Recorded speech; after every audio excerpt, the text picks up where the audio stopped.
প্রিয় দর্শক, আপনাদের সবাইকে স্বাগত ইউসিবি টু দ্য পয়েন্টে। সাথে আছি আমি সানজিদা তন্নি।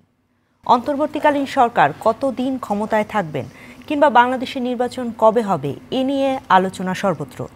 প্রধান রাজনৈতিক দল বিএনপি বলছে ডিসেম্বরের মধ্যেই নির্বাচন অনুষ্ঠিত হতে হবে। অন্যান্য রাজনৈতিক দলের মধ্যে সংস্কার নিয়ে মতৈক্য রয়েছে। এই সকল পরিস্থিতি নিয়ে আজ আমরা আলোচনা করব নির্বাচন সংস্কার মুখোমুখি। আসলে কি নির্বাচন সংস্কার মুখোমুখি নাকি পাশাপাশি? আলোচনার জন্য স্টুডিওতে রয়েছেন কর্নেল মোহাম্মদ আব্দুল হক, পিএসসি, রাজনৈতিক এবং নিরাপত্তা বিশ্লেষক। শুভেচ্ছা এবং স্বাগত।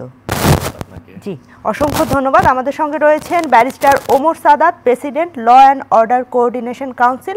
আপনি প্রেসিডেন্ট গুলশান সোসাইটি। শুভেচ্ছা এবং স্বাগত আপনাকে। আসসালামু আলাইকুম।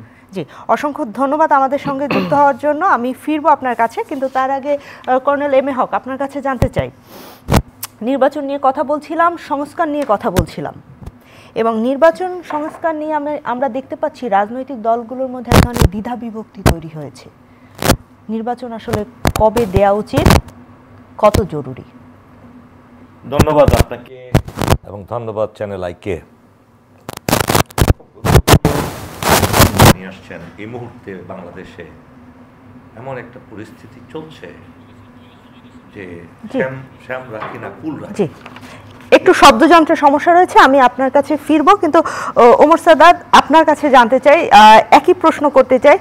নির্বাচন সংস্কার নিয়ে দুটো রাজনৈতিক দলের কথা বলবো, বিশেষত বিএনপির কথা বলবো এবং এনসিপির কথা বলবো, পাশাপাশি বাংলাদেশ জামাতি ইসলামীও রয়েছে। নানা রকম আলাদা আলাদা বক্তব্য আমরা পাচ্ছি। আসলে নির্বাচন কি ডিসেম্বরে হতে যাচ্ছে?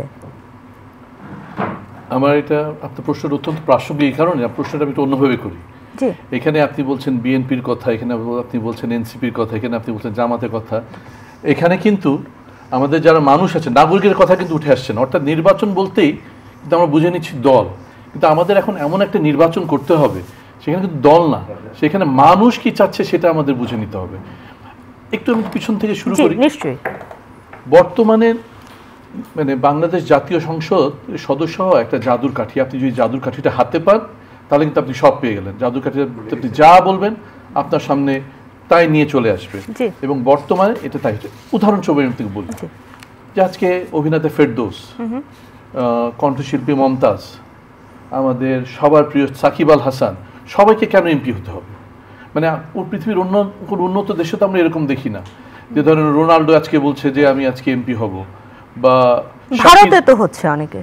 এটা আমাদের একই রাজনৈতিক কালচার, যে যেখানে এমপি হলে সবকিছু পাওয়া যায়। বা শাকিরা তো ওখানে বলছে না যে না আমাকে আজকে, কিন্তু বিশেষ ব্যক্তিরা তো অনেক সময় রাজনৈতিকভাবে যুক্ত হয়। পাকিস্তানের কথা যদি বলি, ইমরান খান পাকিস্তানের প্রধানমন্ত্রী হয়েছেন। খানের কথা আলাদা। আপনি যদি তার লেখা পড়েন, সে বলেছে যে আমি যদি প্রমিনেন্স পেতে হয় তাহলে সে একটু বুঝে শুনে সে ক্রিকেটার হয়েছে, তার একটা লক্ষ্য নিয়ে সে আগিয়েছে। ইমরান খানের সঙ্গে কারোর তুলনা করা যাবে না। এনারা সব ফাটকা রাজনীতিবিদ। আমি যদি বলতে চাই যে তারা কেউ রাজনীতি নিয়ে তাদের কিছু করতে হবে তাদের সে চিন্তা নেই, তাদের শুধু উদ্দেশ্য হলো তারা এমপি হবে। আমি শুধু একটা ছোট্ট করে বলি যে আমাদের আজকে নির্বাচনে কি আলোচিত হওয়া উচিত, কারা আমাদের এমপি হবে। ধরেন কয়েকদিন আগে আমাদের ট্রেনে কাটা পড়ে একজন মানুষ মারা গেল, আমরা সবাই খুব নেটিজেনরা দেখছে এটা। এই যে একজন সাধারণ কৃষকের এই কৃষি ঋণ নিয়ে কী হবে সেটা বলার মতো কিন্তু সংসদে কেউ নেই, কোনোদিন আলোচিত হবেও না। আপনি যদি দেখেন যে আমাদের প্রাথমিক এবং মাধ্যমিক শিক্ষা আমরা ধ্বংস করে দিয়েছি, কিন্তু পুরো পার্লামেন্টে কিন্তু আপনি কোনো প্রাথমিক মাধ্যমিক শিক্ষককে পাবেন না যারা গিয়ে সংসদের মধ্যে গিয়ে এই কথাগুলো বলবে। ঢাকা শহরে 52 লক্ষ লোক কর্মজীবী আছে, এখানে আমাদের পাবলিক টয়লেট কয়টা? পাবলিক টয়লেট 52টাও নেই। তো সেক্ষেত্রে এই যে ছোটো ছোটো ইস্যুগুলো যেগুলো মানুষের জন্য জরুরি আলাপ করা, সেগুলো কিন্তু হয় না। এটা একটা মিলেনিয়াস ক্লাব, এখানে যাচ্ছেন সবাই জাদুর কাঠি নাড়াচ্ছেন এবং জাদুর কাঠি থেকে সব কিছু আসছেন। অর্থাৎ এই কথাটা বলার উদ্দেশ্য হচ্ছে আজকে যদি নির্বাচন হতে হয়, যদি নির্বাচনী সংস্কার হতে হয়, এটা আপনি যদি বলেছেন মুখোমুখি, আসলে কিন্তু এটা মুখোমুখি। তার কারণ হচ্ছে কেবলমাত্র নির্বাচনের জন্য নির্বাচন দিয়ে আপনি কিন্তু কোনো লাভ পাবেন না। আপনি মনে করছেন রাজনীতিবিদরা নির্বাচনের জন্য এবং সংসদে যাওয়ার জন্য নির্বাচন দেওয়ার কথা বলছে, তারা জনগণের জন্য বলছে না? তারা কোনো উদ্দেশ্য হাসিলের জন্য বলছে না, তারা কেবলমাত্র ক্ষমতা হাসিলের জন্য বলছে। এটাই আমার বক্তব্য। কারণ একটা ইংরেজিতে কথা আছে, bad system will beat a good person all the time. আপনি যদি এই সংসদ রাখেন, যে সংসদের মাধ্যমে এই ফ্রাঙ্কেনস্টাইন তৈরি হয়েছিল, আপনি যদি পরিবর্তন না করেন, এই সংসদ নির্বাচন দিয়ে আপনি আরেকটা ফ্রাঙ্কেনস্টাইন তৈরি করবেন। আমি আপনার কাছে ফিরবো। কর্নেল এম এ হক, আপনার কাছে জানতে চাই, আমরা শব্দযন্ত্রের ত্রুটির কারণে আপনার কাছ থেকে আগের প্রশ্নের উত্তরটি নিতে পারিনি। এই যে নির্বাচন নিয়ে নানা রকম দ্বিধাবিভক্তি রয়েছে, সেখানে যদি বলা হয় যে সকল রাজনৈতিক দলগুলো কি বাংলাদেশে একই সুরে কথা বলবে কিনা, সেই সুযোগ আছে কিনা বাংলাদেশ? দেখুন, দেশটা কার মালিককে? জনগণ। জনগণ। এই ব্যাপারে কারো সন্দেহ আছে? নাই। ডক্টর ইউনূসকে ক্ষমতায় বসিয়েছে কারা? জনগণ। কোন সময়ে বসিয়েছে? এমন একটা সময় যে সময়ে দেশের কুল কিনারা ছিল না। এই দেশের হাল কে ধরিবে, কে ধরিবে হাল, এই কথাটা যদি বলা হয় সে সময়ে ডক্টর ইউনূস আসছিলেন। এই ডক্টর ইউনূসকে, ডক্টর ইউনূস এই বর্তমানে পৃথিবীতে 100 ইনফ্লুয়েন্সিয়াল পার্সোনালিটির মধ্যে is one of them. Within 100 people, is there anybody from India? No. Doctor ইউনূসের যে বর্তমান তার যে অবস্থান, তার যে পদ, তার পদমর্যাদা, এটা কি তার যেটা আছে, যেটা ছিল তার চেয়ে বেশি? অবশ্যই না। তারা যে দূরদৃষ্টি, বাংলাদেশে খুব কম সংখ্যক রাষ্ট্রনায়কদেরই এই দূরদৃষ্টি ছিল, জিয়াউর রহমানের ছিল। এমন একজন ব্যক্তিত্ব এমন একটা সময়ে এ দেশের সরকার প্রধান হলেন, এর বিরুদ্ধে ওনার মাধ্যমে আমরা আজকে পৃথিবীর একটা সুপার পাওয়ার হয়ে গেছি। সুপার পাওয়ার কি বলতে পারেন? শক্তির দিক দিয়ে, বুদ্ধির দিক থেকে সুপার পাওয়ার। পৃথিবীর এখন আমেরিকা পর্যন্ত কিছুদিন আগে যেটা স্যাংশন দিল, 30% ট্যারিফ বসালো, ডক্টর ইউনূসের একটা চিঠির পরে চীন বাদে বাকি সবগুলো উঠে গেল। This is definitely has got contribution that. দেখেন, একটা পূর্ণ ভাঙা ঘর, যে ঘরে আমরা বসবাস করতাম, সেই ঘরে সাইক্লোনে ধ্বংস হয়ে গেছে। ঘরের বেড়া উড়িয়ে নিয়ে গেছে, চাল উড়িয়ে নিয়ে গেছে, খুঁটি উড়ে গেছে, ভেঙে গেছে। সেই ঘরটাকে মেরামত করার জন্য আপনি এলাকার সবচেয়ে একটা বাইরে থেকে একজন দক্ষ মিস্ত্রি নিয়ে আসলেন। এখন সেই মিস্ত্রিকে সহযোগিতা করার দায়িত্ব জনগণের, ঠিক না? সেই রাজনৈতিক দলগুলো তো জনগণের প্রতিনিধি। আমি সেটাই বলছি, আমি শেষ করে দিচ্ছি। আমি প্রশ্নটার সাথে আরেকটু যোগ করি যে সেনা প্রধান জাতীয় ঐক্যের ডাক দিয়েছে, ডক্টর মোহাম্মদ ইউনূস জাতীয় ঐক্যের কথা বলছেন। আমার প্রশ্ন হচ্ছে যে এই জাতীয় ঐক্য আসলে সম্ভব কিনা নির্বাচন এবং সংস্কার? দেখেন, খুব ভালো করে সম্ভব। কিভাবে সম্ভব জানেন? জিয়াউর রহমান যখন ক্ষমতায় বসলেন, ওনার প্রতি জনগণের ম্যান্ডেট আছে কি নাই? একটা গণভোট হয়েছিল না? গণভোটের প্রভিশন তো আছে নাকি নাই? গণভোট দিয়ে জিয়াউর রহমান হা না ভোট দিলেন, ওনার পক্ষে ব্যাপকভাবে উনি ভোট পেলেন এবং ম্যান্ডেট পেয়ে গেলেন। নির্বাচন দিয়েছেন অনেক পরে। আপনি যদি জনগণের দেশকেই বলেন, আজকে এই গণভোট এত সহজ করে দিয়েছে আমাদের এই কি বলেন যেটা ইন্টারনেটের মাধ্যমে, এটা কিন্তু একদিনের মধ্যেই গণভোট নেওয়া যায়। কিংবা আপনি যদি 24 ঘন্টা সময় দেন, 48 ঘন্টা সময় দেন, প্রত্যেকের ফোন নাম্বার আছে, ফোন নাম্বার থেকে কিন্তু ভোট দেওয়া যায়। জি, আপনি প্রেসিডেন্ট জিয়াউর রহমানের কথা বললেন, তখন না ভোট দেওয়ার সুযোগ কি ছিল? তারা হেলিকপ্টারে করে লিফলেট বিতরণ করেছেন, বন্দুকের নলের। এটা একেবারে মিথ্যা কথা। দাঁড়িয়ে কে না ভোট দিবে? এটা একেবারে মিথ্যে কথা। আমি বলছি, আমি চ্যালেঞ্জ দিয়ে বলছি, জিয়াউর রহমান কখনো তা করেনি। বন্দুকের নলের দিয়ে উনি ক্ষমতায় আসেননি। জনগণ এবং সৈনিকরা জোর করে সেই ভেকুয়ামের মধ্যে ডক্টর ইউনূসকে যেমন বসানো হয়েছে, তাকে বসানো হয়েছিল, তাকে অ্যারেস্টও করেছিল দেশ বিরোধীরা। কিন্তু তিনি মুক্ত হয়ে আগে ম্যান্ডেট নিয়েছেন যে আমাকে আপনারা চান কি চান না, এবং সেই ম্যান্ডেটে কোনো হেলিকপ্টারে ছিল না, কোনো বন্দুকের নলও ছিল না। জনগণ স্ব ইচ্ছায় ভোট দিয়ে বিপুল ভোটে তাকে নির্বাচিত। তাহলে আপনার কথা প্রসঙ্গে যদি আরেকটু জিজ্ঞেস করি, তাহলে মেজর জিয়াকে কাকে ক্ষমতায় বসিয়েছিল, জনগণ নাকি সেনা সমর্থিত সরকার? মেজর জিয়া তো ছিলেন না, তিনি জেনারেল জিয়া ছিলেন। জেনারেল জিয়াকে জনগণ এবং সৈনিকরা তাকে ক্ষমতায় বসিয়েছিলেন। এই কারণে যখন কর্নেল তাহের বিপ্লবী সংগঠন দিয়ে দেশে একটা বিপ্লব সৃষ্টি করেছিলেন, অফিসারদের হত্যা করছিলেন, একটা সমাজতান্ত্রিক রাষ্ট্র ব্যবস্থা কায়েম করার জন্য আর্মি না রেখে সেটা প্রতিষ্ঠা করতে চাচ্ছিলেন, রুখে দাঁড়িয়েছিল এই দেশের জনগণ, রুখে দাঁড়িয়েছিল এই দেশের সৈনিকেরা। এবং সেটার সাথে খালেদ মোশাররফ কু করেছিল। উনি 3 দিন রাষ্ট্রপ্রধান ছিলেন, এটাও আমাদের অস্বীকার করার নাই। সেই খালেদ মোশাররফের কুটাকে কিন্তু আবার আওয়ামী লীগ সমর্থন করে, ঠিক আছে। আর জনগণ তখন জিয়াকে গৃহবন্দী অবস্থা থেকে মুক্ত করে তাকে ক্ষমতায় বসিয়েছে। আপনি গণভোটের কথা বলছিলেন। তিনি কিন্তু ইনিশিয়ালি ক্ষমতায় বসেন নাই, ক্ষমতা ছিল আপনার সায়েমের, ডক্টর সায়েমের হাতে, বিচারপতি সায়েমের হাতে। বিচারপতি সায়েম দীর্ঘদিন কিন্তু এদেশের রাষ্ট্রপতি ছিলেন এবং চিফ মার্শাল অ্যাডমিনিস্ট্রেটর ছিলেন। সেই প্রেক্ষাপট যদি আমরা ছেড়ে, আপনি গণভোটের কথা বলছিলেন, বর্তমান প্রেক্ষাপটে যদি আসি, নির্বাচন সংস্কার এবং আপনি গণভোটের কথাও বলছিলেন, জি, এগুলোকে কিভাবে? এটা যেহেতু একটা কন্ট্রোভার্সি চলছে, ভাই খুব সুন্দর বলেছেন, কন্ট্রোভার্সি চলছে, রাজনৈতিক দলগুলো নির্বাচন চাচ্ছে, একই সাথে একটা খুবই আপনার এটাকে তাৎপর্যমূলক একটা বিষয় হয়ে দাঁড়িয়েছে ইন্ডিয়ার অবস্থানটা। ইন্ডিয়া কি চায় বাংলাদেশে? একটা জিনিস ম্যাগনে কাটার মতো আপনি মনে করেন একদম একটা মানদণ্ড হিসাবে ব্যবহার করতে পারেন। ইন্ডিয়া যে কথাটা বলবে বাংলাদেশের জন্য, ধরে নিতে হবে এটা বাংলাদেশের বিরুদ্ধে কথা, ধরে নিতে হবে এটা বাংলাদেশের স্বার্থের বিরুদ্ধে কথা, ধরে নিতে হবে এই দেশের জনগণের বিরুদ্ধে কথা। That is the Magna Carta, that is the cardinal point. I tell you, India সেনা প্রধান, বাংলাদেশের ইন্ডিয়ার ইতিহাসে নাই সেনা প্রধান কোনোদিন কোনো রাজনৈতিক বক্তব্য দিয়েছে। ডক্টর ইউনূস বসার পরে 1 মাসের না 2 মাসের মধ্যে ইন্ডিয়ান সেনা প্রধান আউট অফ দ্য ওয়ে এসে বললেন মিডিয়াতে যে আমরা নির্বাচিত সরকার ছাড়া কারোর সাথে কথা বলবো না। কোন পলিটিশিয়ান, তাহলে বিএনপি ডিসেম্বরে যে নির্বাচনের কথা বলছে, আমি এটা শেষ করে নেই, আপনি কি কোনো ইন্ডিয়ান পলিটিশিয়ানরা কি সেটার প্রতিবাদ করেছিলেন? করেন নাই। ইন্ডিয়ান পলিটিশিয়ানরা তাকে দিয়ে বলিয়েছে একটা থ্রেট দেওয়ার জন্য বাংলাদেশকে। কেননা ডক্টর ইউনূসের মতো লোক যদি রাষ্ট্র ক্ষমতায় থাকেন, এ দেশ উইদিন শর্ট টাইম ইনশাল্লাহ ওনার যে ভিশন, ওনার যে মিশন, এটা দিয়ে দেশ অনেক দূরে এগিয়ে যাবে, সেটা ইন্ডিয়া চায় না। আরেকটা জিনিস হলো এই দেশের যে রাষ্ট্রীয় পলিসি, ফরেন পলিসি, আপনি বলেন এই বর্তমান সময়ে কয়েক মাসে ডক্টর ইউনূস বসার পরে ফরেন পলিসিতে যে আমাদের বিজয় হচ্ছে একটার পর একটা, আপনি কি দেখাতে পারবেন ইতিপূর্বে এরকম কেউ করতে পেরেছে? পারেনি।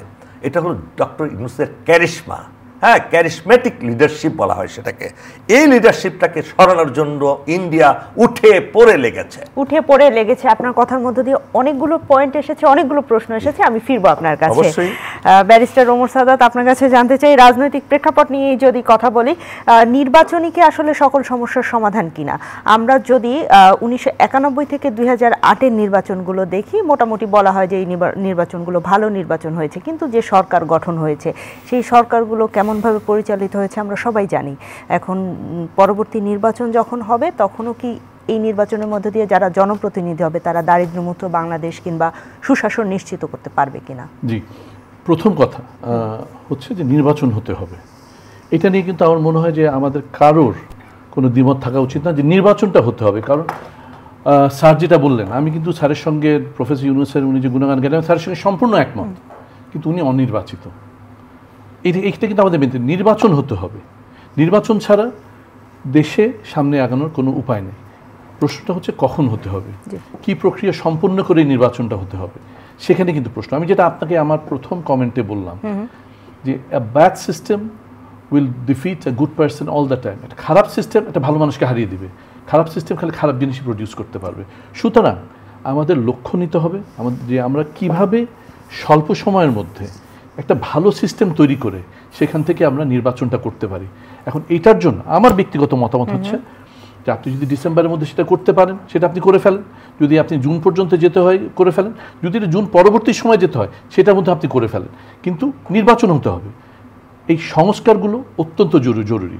নির্বাচন সংস্কারগুলো, জি, আমি কথার কথা বলছি যে বর্তমানে ধরেন আপনি একটা স্বতন্ত্র নির্বাচন করতে চান, আপনাকে 1% ভোটারদের কাছে স্বাক্ষর নিতে হবে। অর্থাৎ আপনি যেটা ভোটের মেইন কথা, যে আমার ভোট আমি দেবো, যাকে ইচ্ছা তাকে দেবো, আমি কাউকে জানাবো না, ব্যালট বক্সের মধ্যে ফেলে দিব। অথচ আপনি 1% যে দিচ্ছেন, সব হচ্ছে আপনি 1% ভোটারের আপনার স্বাক্ষর নিতে হবে। অর্থাৎ আপনি সবার কাছে জানতে বাধ্য করছেন যে না, আমি এই লোকটার জন্য ইন্ডিপেন্ডেন্ট নির্বাচন করছে, তার পক্ষে আমি ভোট দিব।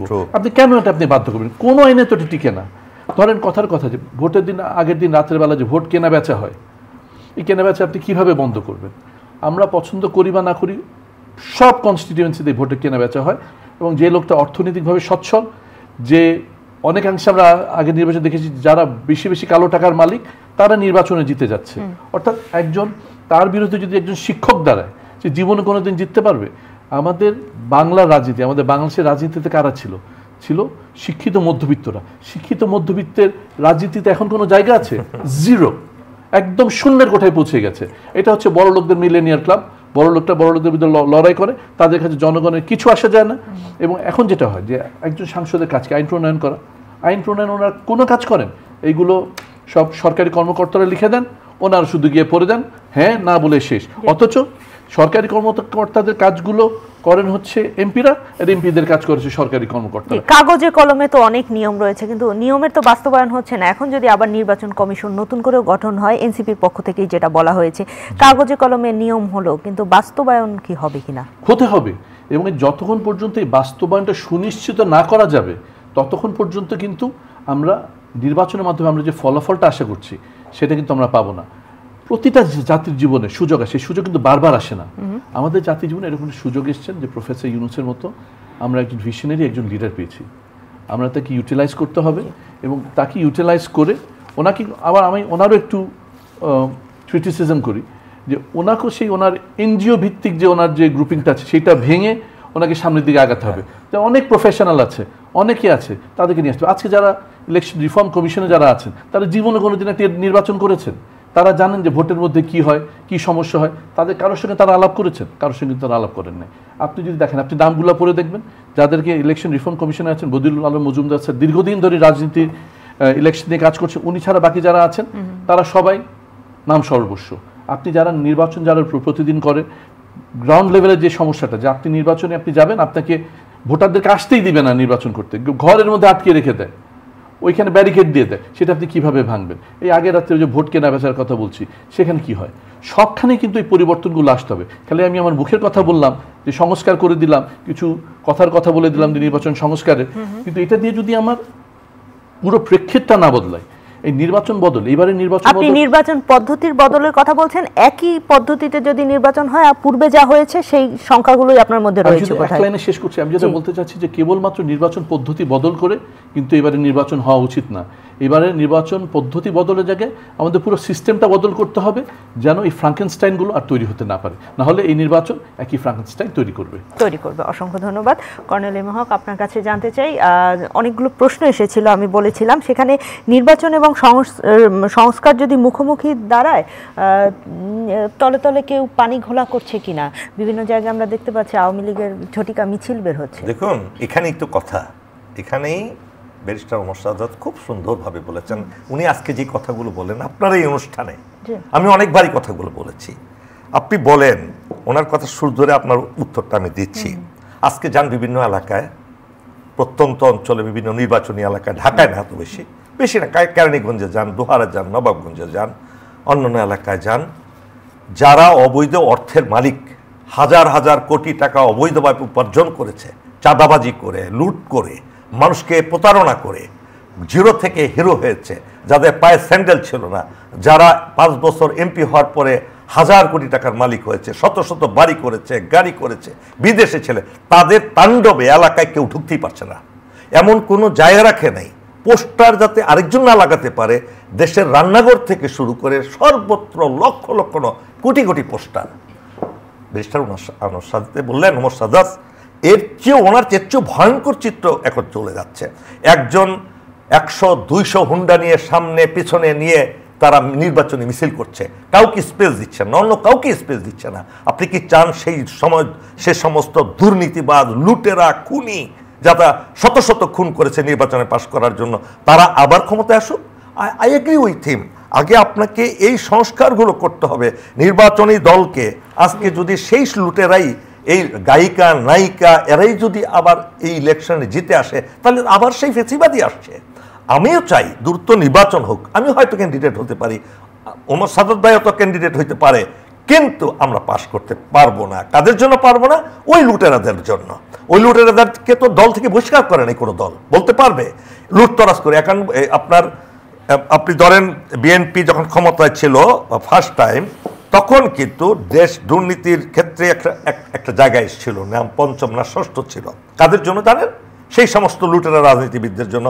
এবং Khaleda Zia was very much, মানে তাদের উপরে এত বেশি বাংলাদেশকে তো তলাবিহীন ঝুরি বলা হতো তখন, সেই লোকগুলো কিন্তু এখন সামনের সারিতে সে পলিটিক্স করছে।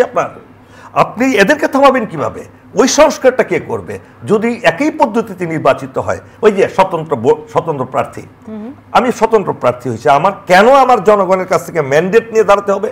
তাহলে এটা ভোটটা তো ক্লিয়ার হয়ে গেল, যে একেবারেই বুঝে গেল যে আমাকে ভোট দিয়েছে, এটা তো গোপন জিনিস, they are not suppose to give it. এবং সেই সময় তাদের প্রথমে তাদেরকে আটকে দেওয়া হবে। এই যে পদ্ধতি, আপনি কি ডক্টর ইউনূসকে সেটা করার সুযোগ করে দিবেন না? হ্যাঁ, আমি এটাও একমত, ডক্টর ইউনূসের সাথে যে ম্যাচ করার মতো লোক একটা তার ইয়েতে একজন দুজন থাকতে পারে, প্রশাসন বলেন এবং অন্যান্য জায়গায় কিন্তু সেই লোকগুলো নেই। না হলে ডক্টর ইউনূসের যে গতি, ওই গতির সাথে তাল মিলিয়ে কাজ করার লোকের দরকার ওনার সাথে। এবং আমি একটু যোগ করি, আমরা নির্বাচন নিয়ে অনেক কথা বলছি, নির্বাচন নিয়ে রাজনৈতিক দলগুলোও কথা বলছি, কিন্তু সংস্কারের কথা, যে মৌলিক সংস্কারের কথা বলা হলো, আলোচক ওমর সাদাত যেগুলো বললেন, সেই মৌলিক সংস্কারের পথে আসলে আমরা কতটুকু হাঁটছি? আমরা অনেক দূর এগিয়ে যাচ্ছি, কিন্তু যদি এই তর্ক বিতর্ক থাকে, তাদেরকে যদি কাজ করতে না দেওয়া হয়। দেখুন, কিছুদিন আগে আমরাও রাওয়াতে একটা সেমিনার করেছি, গত 12 তারিখে, রাষ্ট্র সংস্কারের উপরে। রাষ্ট্র সংস্কারে আমাদের আর্মির, আমাদের মিলিটারিরও তো একটা সে আছে। আমাদের যে বিশাল সংখ্যক জনগোষ্ঠী আছে, মিলিয়ন পিপল, সোলজার যারা রিটায়ার্ড আছে, আমরা আছি, আমাদের তো একটা সে আছে। আমি ডক্টর আলী রিয়াজের সাথে কথা বলেছি যে we have something to say. সেটাও তো আপনাদের কন্টিনিউয়াসলি নিতে হবে, যাতে ভবিষ্যতে সামরিক বাহিনীকে দলীয় রাজনীতির মাধ্যমে তাদের চাকর ভিত্তিতে পরিণত না করে, যাতে কেউ সেনাপ্রধান হওয়ার জন্য প্রধানমন্ত্রীর পদধূলি নিতে না হয়, সেনাপ্রধান হওয়ার জন্য যাতে মমতার মতো এইরকম গায়িকার কাছে যেতে না হয় কাউকে।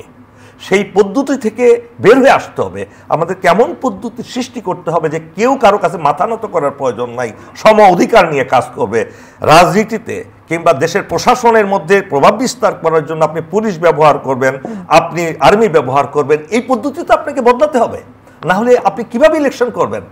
তখন তো এই আর্মিও চাবে কাউকে পাশ করানোর জন্য, অথবা পুলিশও চাবে পাশ করানোর জন্য। কেননা আজকে জানেন, আমি একটা নির্বাচনের এলাকার কথা বলি, ঢাকা 2 এবং 3, কোনো লোক মুখ খুলতে চায় না তাদের বিরুদ্ধে, যারা সন্ত্রাসী, যারা চাঁদাবাজি করছে এখন। কেননা যদি তারা ক্ষমতায় এসে আমাদের পুরো বাড়িঘর থেকে উচ্ছেদ করবে, এই যে ভীতি সৃষ্টি করেছে, সেই দায় তো তাহলে প্রশাসনের উপরেও কিছুটা বর্তায়। প্রশাসন বিএনপির পক্ষে এমনটা দাবি করেছে এনসিপি। আমি বিএনপির কথা বলছি না, বিএনপির দিকে আঙ্গুল দিচ্ছি না, আমি সব দলে এই ধরনের সন্ত্রাসী, চাঁদাবাজি, ছাত্রদের যে নতুন রাজনৈতিক দল রয়েছে, তাদের যিনি আহ্বায়ক রয়েছেন নাহিদ ইসলাম, তিনি স্পষ্ট করে বলেছেন, তিনি তার কথা বলেছেন, সেটা জনগণ বিচার করবে, উনি কতটুকু সত্য বলেছেন, কতটুকু ঠিক বলেছেন, সেটা আমি বলতে পারবো না। বাট আমি আমার কথা বলছি, আমি একজন কম সচেতন নই নাগরিক, আপনিও নন, তিনিও নন, আমাদেরও একটা সে আছে। আমরা তো সেভাবে আমরা বলতে পারবো না, কারণ আমাদেরকে বলার স্পেসও দিচ্ছে না। জোর করে লোকদেরকে এখনই আটকায় দিচ্ছে যে আপনাকে ভোট না দিলে তুমি এই বাড়িতে থাকতে পারবে না। কেউ বিদেশ থেকে আসলে তাকে বলে দেয়, খবরদার, তুমি যদি আমার কথা না বলো, আমার মিটিংয়ে না আসো, তোমাকে আমি আওয়ামী লীগের এই যে হত্যাকাণ্ডের মামলায় দিয়ে দিব। তারপরে এই যে ফেসিবাদের যারা দোষর ছিল, ফেসিবাদ দীর্ঘদিন 16-17 বছর এই দেশকে শেষ করে দিয়েছে, সেই ফেসিবাদের দোষর কার কাছে আছে? আমি আরেকটি প্রশ্ন আপনার কাছে জানতে চাই। যারা রিটায়ার্ড আর্মি রয়েছে, এদের অনেকেই এলডিপিতে জয়েন করেছে, আমরা দেখলাম। নতুন রাজনৈতিক দলও তারা গঠন করছে। অনেকেই না, কিছু সংখ্যক এলডিবিতে আজকে বিকালবেলা ওই ইঞ্জিনিয়ার্স ইনস্টিটিউট জয়েন করেছে। এটাও একটা শোডাউন তো করবেই, প্রত্যেকটা রাজনৈতিক দলের সেইটা আছে, তারা তাদের। আর প্রত্যেকটা রিটায়ার্ড লোক যখন হয়, সে তো আর সরকারি চাকরি করে না। আমি ফিরবো আপনার কাছে। এই যে রাজনৈতিক অনেক মেরুকরণ হচ্ছে, অনেক পরিবর্তন হচ্ছে, এই পরিবর্তনকে আপনি কিভাবে দেখছেন? খুব ভালো। আমার মনে হয় যে যত আমরা বাইরের মানুষকে রাজনীতির মধ্যে নিয়ে আসতে পারবো, সেটা রাজনীতির জন্য অত্যন্ত একটা ভালো একটা ইঙ্গিত, একটা রাজনীতির জন্য অত্যন্ত ভালো একটা দিক নির্দেশনা। কিন্তু ভয়ের কথা তো অন্য জায়গায়। ওই ওনারা এসেও যদি সেই গুন্ডা হোন্ডা রাজনীতিতে চলে যান, তাহলে কিন্তু গুণগত কোনো পরিবর্তন হবে না। আপনার মনে আছে কি না, যে স্যারের হয়তো মনে থাকবে যে প্রফেসর ইউনূস 92-93 সালের দিকে আমার রাজনৈতিক দল বলে একটা বক্তৃতা দিয়েছিলেন ঢাকা বিশ্ববিদ্যালয়ে। ওইখানে তিনি বলেছেন, উনি যদি কোনোদিন একটা রাজনৈতিক দলের প্রধান হন, উনি ওই পদ বন্ধ করে উনি কোনোদিন জনসভা করবেন না। উনি একটা মানুষের সামনে একটা ভিশন, একটা দৃষ্টি তুলে ধরেছিলেন, একটি সম্ভাবনা তুলে ধরেছিলেন যে একটা রাজনৈতিক দলে কিরকম হওয়া উচিত। রাজনীতি তো এখন কোনো আর্ট নেই, একটা সায়েন্স হয়ে গেছে। এই যে আজকাল এআই এর যুগে রাজনীতি একটা খুব সহজ আবার খুব কঠিন। সেখানে এই রাস্তা বন্ধ করে যে আমরা মানুষকে যে কষ্ট দিই নির্বাচনী সভাগুলো করে বা রাজনৈতিক সভাগুলো করে, সেটা কিন্তু প্রফেসর ইউনূস এখন থেকে 30 বছর আগে বলেছিলেন যে উনি সেটা করবেন না। উনি একটা রাজনৈতিক দলের ভিশন দিয়ে গেছিলেন।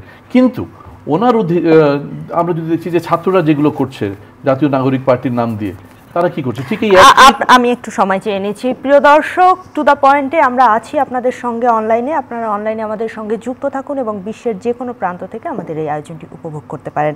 যে আপনি রাজনৈতিক দলগুলো নিয়ে কথা বলছিলেন। জি, তো আমাদের যে নতুন রাজনৈতিক দল হবে সেখানে আমরা চাইবো, বা আমার ব্যক্তিগত চাওয়া হবে যে যেখানে আমাদের যে মূল সমস্যাগুলো, মানে আমরা কিন্তু আমাদের সমস্যাগুলো স্যার আমরা মোরাললেস সবাই জানি। আমাদের চাকরির সমস্যা, আমাদের শিক্ষা ব্যবস্থার সমস্যা, আমাদের পাবলিক, আমাদের পাওয়ারের সমস্যা, অনেক সমস্যাগুলো কিন্তু 8-10টা সমস্যা আমরা সবাই বসে বলতে পারবো এবং এটা মোটামুটি সমাধানগুলো কিন্তু আমরা জানি সবাই। এখন এই জিনিসগুলোকে মানে বিড়ালের গলায় ঘন্টা বাঁধবে কে? যে মুহূর্তে কিন্তু ওনারা ক্ষমতায় চলে আসবেন ওনারা ওই একই কথা বলবেন। ওনারা যেন ওই একই কথা না বলেন, আমরা যেন ওই একই গতানুগতিক রাজনৈতিক ধারায় পড়ে না যাই, সেটার জন্য এই নির্বাচনকে সেটা সুনিশ্চিত করতে হবে। এবং এই নির্বাচন যদি এটা সুনিশ্চিত করতে না পারেন, আপনি যত ভালো সিস্টেম করেন, আজকে আমাদের ইলেকশন রিফর্ম কমিশন যেগুলো বলেছে সব পদ্ধতিগত, it is a systemic change, procedural change. আপনাকে সিস্টেমিক চেঞ্জ নিয়ে আসতে হবে। যদি আপনি বড় পরিবর্তন আনতে না পারেন রাজনৈতিক চিন্তা ভাবনায়, দেশটা কিভাবে চলবে, কেবলমাত্র এই খুচরো নির্বাচনের যে সংস্কার দিয়ে কোনো লাভ হবে না। তাহলে কি আমরা আবারও সেই অন্ধকারেই নিমজ্জিত হচ্ছি?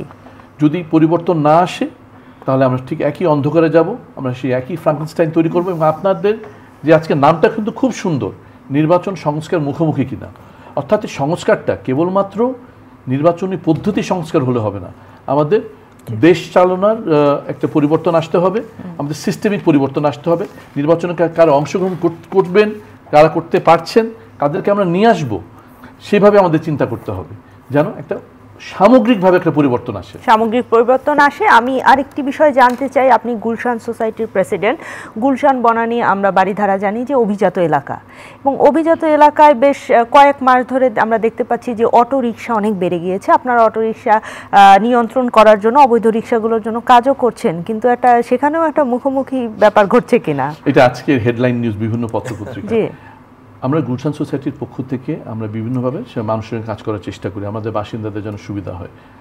যেমন ধরুন গুলশানে আমি খুব আনন্দের সঙ্গে বলতে চাই যে সমস্ত দেশে যখন আইন শৃঙ্খলা অবস্থা যখন অবনতি ঘটেছে, গুলশানে গত 2 মাসের মধ্যে কোনো চুরি ডাকাতি ছিনতাই হয়নি। এটা কিন্তু বিরাট ব্যাপার। কোনো চুরি ডাকাতি ছিনতাই হয়নি, আমি আপনাকে রেকর্ড দেখে বলছি। আচ্ছা, কেন বলছি এই কথাটা? কেন হচ্ছে, কারণ পুলিশের সঙ্গে আমরা বাসিন্দারা একসঙ্গে কাজ করি।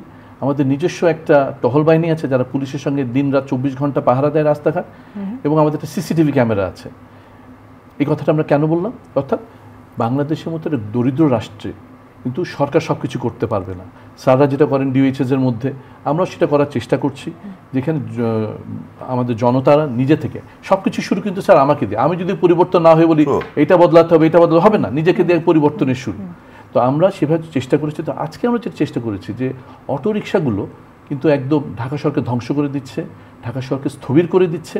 এবং আমাদের গুলশানে আপনি হয়তো জানেন কি না, 2015 সালে যখন হোলি আর্টিজান বেকারিতে যে অ্যাটাকটা হলো, তারপরে কিন্তু গুলশানের সকল রিক্সা, সকল বাইরের বাস বন্ধ করে দেওয়া হয়েছিল। কারণ গুলশানে অনেক বিদেশি থাকেন, অনেক কূটনীতিকরা থাকেন, অনেকে সেখানে মারা যায়, সেটা কিন্তু বিরাট একটা ইম্প্যাক্ট পড়ে। তো সেখান থেকে আমরা গুলশানের মধ্যে আমাদের 400 রিক্সা ছিল, যাদের পরিচয়পত্র আমরা দিতাম পুলিশ ভেরিফিকেশন করে, যাতে যে কেউ গুলশান সে রিক্সা চালক হতে না পারে। 5ই আগস্ট পরবর্তী সময় সেই সিস্টেমটা চলে যায়।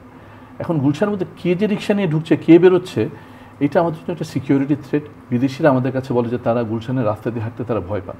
তো যেহেতু সরকার এটা অবৈধ ঘোষণা করে দিয়েছে, হাইকোর্টও এটা অবৈধ ঘোষণা করেছে, সুপ্রিম কোর্টে গিয়েছিল আপিল বিভাগে। এটা কি আপনারা গুলশান সোসাইটির পক্ষ থেকে করছেন নাকি সিটি কর্পোরেশনের সঙ্গে একসঙ্গে কাজ করছেন? গুলশান সোসাইটি, ডিএমপি এবং সিটি কর্পোরেশন মিলে আমরা একসঙ্গে করছি। কিন্তু আজকে যখন করতে গেলাম, তারা বেশ একটা হইচই করে ভিতরে ঢুকে গেল রিক্সাওয়ালারা, এবং খুব আশ্চর্য যে মানুষ যে আজকে মুখ ফুটে কথা বলছে, কিন্তু সেখানে কিন্তু মানুষ তাদেরকে ঠেকিয়ে দিয়েছে।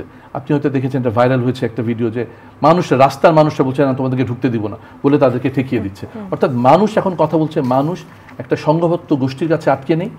এবং অন্যান্য আমরা কিন্তু প্যাডেল রিক্সাতে আমরা কোনো আপত্তি করছি না, আমরা হচ্ছে অটো রিক্সা। আপনারা নিয়মতান্ত্রিক পদ্ধতিতে যাচ্ছেন না কেন, যে লাইসেন্স দেয়া বা এই ধরনের কোনো ব্যাপার? বৈধ রিক্সার জন্য আমরা বলছি যে চলবে, অবৈধ রিক্সা চলতে পারবে না। এবং বাংলাদেশের সবখানে আমরা যদি বৈধতাকে সুনিশ্চিত করতে পারি, দেশ আমাদের সঠিকভাবে চলবে। দেশ সঠিকভাবে চলবে। অসংখ্য ধন্যবাদ কর্নেল এম এ হক। অনুষ্ঠানের শেষ পর্যায়ে আপনার কাছে জানতে চাই যে এই যে নির্বাচন এবং সংস্কার নিয়ে কথা বলছিলাম, সে নিয়ে যে এই অনেক ধরনের দ্বিমুখী কথা রয়েছে, এই দ্বিমুখী কথার মধ্য দিয়ে আমরা কোনো বিপদে পড়তে যাচ্ছি কিনা দেশের অভ্যন্তরীণ এবং বাইরের শক্তি দ্বারা? আমরা যদি অন্যের ফাঁদে পা দেই, আমি জেনে শুনে যদি ফাঁদে পা দিই, তবে সেখানে আটকে যাব।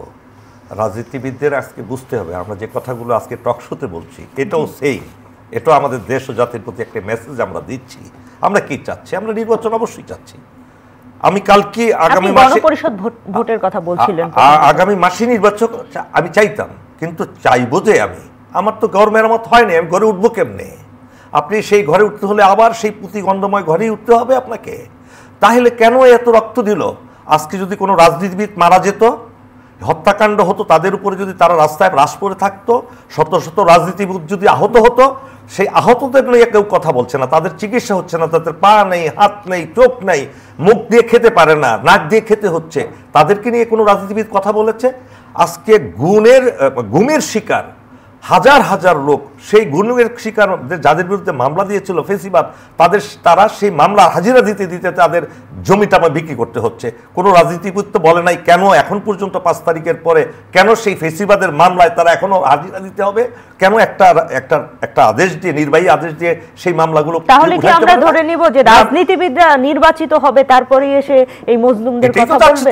এটাকে what is Seleucus? You Seleucus. আপনার যাদের রক্তের বিনিময়ে আপনি আজকে এই পরিবেশ পেয়েছেন, আমরা তো ধরেই নিয়েছিলাম 29 সালের আগের ইলেকশন হবে না। আপনারা মিটিং করেন, মিছিল করেন, একটা গ্রেনেড সাউন্ড গ্রেনেড পড়লে দেখা যায় ধোঁয়ার একটা কুণ্ডলি থাকলে সেখানে মানুষ নাই, সব স্যান্ডেল পরে আছে। সেই পরিস্থিতিও তো আমরা দেখেছি। আর যারা হাত তুলে নিজের জীবন দিয়ে দিল আবু সাইদের মতো, আসেন মারেন দেখি, আবার যেখানে পুলিশ বলল মারি একটা, পিছন থেকে আসে আরো অসংখ্য। এই যে পরিস্থিতিগুলো কে সৃষ্টি করেছিল, তাদের সম্পর্কে কথা বলছেন না। তাদেরকে নিয়ে আজকে যেমন আপনি গুলশান বনানীর কথা বলছেন, সেখানে কেন এত লক্ষ লক্ষ লোক আসছে রিক্সা চালানোর জন্য? এটা কেন রাজনীতিবিদরা বলে না? তারা কেন গ্রাম ছেড়ে আজকে শহরে আসতে বাধ্য হচ্ছে? তাদের গ্রাম ধ্বংস হয়ে যাচ্ছে, সেখানে তারা উন্নতির কথা বলে না। আজকে দেশের সাধারণ মানুষের যারা 60 থেকে 70% সাধারণ মানুষ, তাদের সম্পর্কে কেউ কথা বলে না, তাদের চিকিৎসার ব্যাপারে কেউ কথা বলে না, তাদের শিক্ষার ব্যাপারে কেউ কথা বলে না। আজকে ক্ষমতা ক্ষমতা ক্ষমতা, এখানে তো আমাদের দ্বন্দ্ব, যে আপনি ক্ষমতায় যান, কোনো অসুবিধা নেই, আপনি কি করবেন এই দেশের জন্য সেটা তো বলছেন না। আপনি তো এই প্রতিশ্রুতি দিচ্ছেন না, আমার পার্টি থেকে কোনো দুর্নীতিবাজ একবার ডিক্লেয়ার দেখ, প্রত্যেকটা পার্টির প্রধান ডিক্লেয়ার দেখ একদম সবার কাছে, যে এই দল থেকে কোনো দুর্নীতিবাজ, চাঁদাবাজ, খুনি, লুটেরা, অপরাধী কেউ কোনো নমিনেশন পাবে না। দিয়েছে আজ পর্যন্ত কেউ দেয়নি। তাহলে আপনি কারে দিয়ে ইলেকশন করবেন, কেখানে ইলেকশন করবেন? সেই ইলেকশন তো সেই যাহালাউ তাহাই কদু হইবে। এবং আপনি কি করতে চান? আপনার কি দেশে, এবং নেক্সট যদি এই ধরনের পরিস্থিতিতে কেউ ইলেক্টেড হয়ে আসে, India will create that situation with that fascist, so that they do not remain power for 3 months even. এবং ইলেকশনে নির্বাচিত হওয়ার শপথ গ্রহণের পরপরই রিক্সাওয়ালা, চুরিওয়ালা, এরা কিন্তু দেখেন রাস্তায় নেমে যাবে, নানান আন্দোলন হবে, থামাতে পারবেন না আপনি, তাদের অধিকার নিয়ে ছিল আসবে। সুতরাং রাজনৈতিক দলকে আগে শিকার, নিজেদের মধ্যে আগে সঠিক পথে আসতে হবে যে আমরা কতটুকু দেশকে দিতে পারবো, আমরা কি প্রস্তুত, আমরা এই ক্ষমতা নেওয়ার প্রস্তুত। আমাদের দেশে এই যদি আমার তারা এইভাবে ডিক্লেয়ার করুক, যদি আমি ক্ষমতা যাই আমার ফরেন মিনিস্টার অমুক হবে, ঘোষণা দেখ আমার স্বরাষ্ট্রমন্ত্রী অমুক হবে, হোয়াট ইজ দ্য প্রবলেম? আমরা বুঝবো যে না, যোগ্য লোককে তারা বসাবে কি বসাবে না। আজকে রাষ্ট্র চালানোটা খুব সহজ মুখের কথা নয়। আমাদের এমন একটা জিওগ্রাফিক্যাল লোকেশনে আমাদের দেশের অবস্থান, যেখানে ইন্ডিয়ার মতো একটা কুৎসিত রাষ্ট্র, সন্ত্রাসী রাষ্ট্র, আন্তর্জাতিকভাবে খ্যাত ইসরায়েলের চেয়ে জঘন্য একটা রাষ্ট্র, যারা প্রতিদিন সে দেশে সংখ্যালঘুদেরকে পিটিয়ে মারছে, চাকু দিয়ে মারছে, ছুরি দিয়ে মারছে, রাম দিয়ে মারছে, এবং বাবার সামনে মেয়েকে মারছে, মেয়ের সামনে বাবাকে মারছে। আজকে দেখেন আসছে সেগুলো, যারা মুসলমানদেরকে তছনছ করে দিচ্ছে, যারা 24 ঘন্টা বাংলাদেশের বিরুদ্ধে ষড়যন্ত্র করে, বাংলাদেশের সেনাবাহিনীর বিরুদ্ধে ষড়যন্ত্র করে, দেশের ধর্মের বিরুদ্ধে ষড়যন্ত্র করে, আমাদের দেশে তাকার মৌলবাদী বলে, আর তারা মৌলবাদ করতে করতে মানুষ মেরে ফেলতেছে, সেটা মৌলবাদী হয় না। আপনি কি চান তাদের খপ্পরে পড়ে দেশটা আবার আরেকটা সরকার, দুর্বল সরকার এসে দেশটা ধ্বংস হয়ে যাক? কখন এটা কাম্য না। আজকে আপনার এই চ্যানেল আয়ের টু দ্য পয়েন্ট থেকে আমরা যে কথাগুলো বলছি, এই কথাগুলো ছড়িয়ে দেন, শোনক, রাজনীতিবিদরা শোনক। আমরা কোনো দলীয় রাজনীতির কথা বলছি না এখানে, আমরা দুইজনই দেশের সচেতন নাগরিক। উনি হলেন গুলশান ক্লাবের, আর আমি হলাম বাবা, ঠিক আছে? তো সুতরাং আমরা কিন্তু কেউ ফেল না, আমরা আমাদের মতামত দিচ্ছি, এবং বয়স আমাদের কম হয়নি, আমরা ভালো বুঝি, আমাদের বুঝারও সেই বয়স। সুতরাং ডক্টর ইউনূসকেও চিন্তা করতে হবে, হোয়াট শুড আই ডু? আমি কি প্রেশারের উপর আমি নতজানু হব? কেন নতজানু হবেন উনি? ওনার কিন্তু লোভ আছে, লালসা আছে, উনি কি ক্ষমতা দীর্ঘায়িত করতে চান? অবশ্যই করতে চান না, ওনার অনেক পদমর্যাদা অনেক বেশি। সুতরাং উনি চাচ্ছেন দেশকে কিছু দেওয়ার। আপনি দেখেছেন ইতিপূর্বে ক্ষমতায় এসে এই যে সামিট করলো, ইনভেস্টমেন্ট সামিট, কত বিলিয়ন ডলারের আপনি অফার পেয়েছেন? এই পরিস্থিতিতে কেউ বলতে পারবে? 5ই আগস্টের পরে সেনাবাহিনী যেভাবে দেশের আইন শৃঙ্খলা পরিস্থিতি রক্ষা করছে, সেনাবাহিনী তো চাচ্ছে না যে ক্ষমতা দীর্ঘায়িত করুক কেউ, কিন্তু তারা তো আজকে সেনাবাহিনীর পক্ষে একটা কথা বলার লোক নাই। আগে সংস্কার, তারপরে নির্বাচনে যাওয়ার কথা না, আমি সেটা বলছি না। যদি এটা বলেন দীর্ঘমেয়াদী হবে, আমার কথা হলো ভিজিবল, যেটা ইম্পর্টেন্ট।